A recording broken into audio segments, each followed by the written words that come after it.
Engineer Sanjeev Vaishali से चुनाव लड़े थे और वो कांग्रेस के साथ साल 1998 से हैं, जबकि जितेंद्र यादव पूर्णिया से उम्मीदवार थे। उन्होंने बिहार चुनाव से ठीक पहले 27 जुलाई 2025 को, इसी साल 27 जुलाई को ही कांग्रेस का दामन थामा था। यानी अब कांग्रेस में नए वर्सेस पुराने नेताओं के बीच एक तरह की जंग सी छिड़ी हुई है। हालांकि इंजीनियर संजीव ने सफाई देते हुए कहा कि उन्होंने कांग्रेस दफ्तर में किसी को धमकी नहीं दी, गोली बंदूक चलने की कोई बात नहीं हुई, गोली चलाने का इशारा तक नहीं किया गया।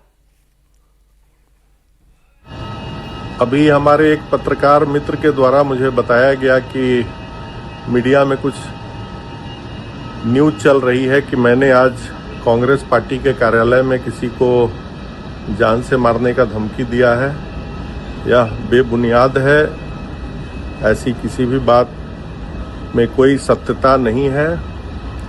और जहां तक रही बात कांग्रेस पार्टी के कार्यालय की, तो कांग्रेस पार्टी का कार्यालय पूरी तरह से सुरक्षित है और वहां प्रॉपर बॉडी फ्रिस्किंग करने के बाद ही किसी को भीतर जाने दिया जाता है। तो ऐसी कोई बात नहीं है और इन सारी अफवाहों पर कोई ध्यान न दें।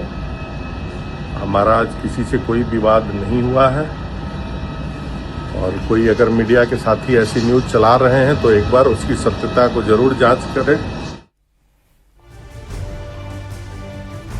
बिहार कांग्रेस के सीनियर नेता अखिलेश प्रसाद सिंह ने इस पूरे विवाद को सिरे से खारिज नहीं किया। अखिलेश प्रसाद सिंह ने कहा कि उनके सामने तो कुछ नहीं हुआ, लेकिन गलियारे में कुछ तो हुआ होगा और तभी इतनी बातें हो रही। हालांकि बिहार कांग्रेस के प्रभारी कृष्णा अल्लावारू दावा कर रहे हैं कि वो मीटिंग शुरू होने से पहले ही रूम में पहुंच गए थे, उनके सामने ऐसी कोई बात नहीं हुई। कहा जा रहा है कि लड़ाई भी हुई है, गोली मारने की बात जो है वो अंदर देखने को मिली है। कुछ प्रत्याशियों के बीच में आपसी झड़प की बात सामने आई है। कुछ हुआ होगा, क्या वो वाकई सही बात है? नहीं, वहाँ कुछ अंदर हुआ होगा, उसकी जानकारी नहीं। आप काम की बात करो भाई। बैठक शुरू होने से पहले आपके उम्मीदवारों के बीच गाली गलौज तक हो गई, गोली मारने की बात हुई है, ये जानकारी आई है। आपने सुना था? नहीं, आपके लोगों ने बताया। अच्छा, और अगर नहीं हुआ तो आप इनकार कर दीजिए। अगर लोगों ने बताया तो बताइए, क्योंकि मैं कार्रवाई करेंगे आप लोग आपके सामने हुआ। मैं साफ तरीके से बताता हूँ, जब से मैं उस कमरे में गया था ऐसी कोई बात नहीं हुई थी। अगर ऐसी कोई बात हुई थी तो आप उनसे जाके पूछिए। आपने सवाल पूछा, मैंने जवाब दिया। जितेंद्र यादव पूर्णिया से सांसद पप्पू यादव के बेहद करीबी हैं। हालांकि पप्पू यादव का कहना है कि कांग्रेस मीटिंग में इस तरह का कोई मामला सामने नहीं आया, ऐसा कुछ नहीं हुआ। अंदर गाली गलौज हो गई? नहीं, गलत, कोई झूठ बोल रहा है। नहीं, बिल्कुल झूठ, एकदम झूठ।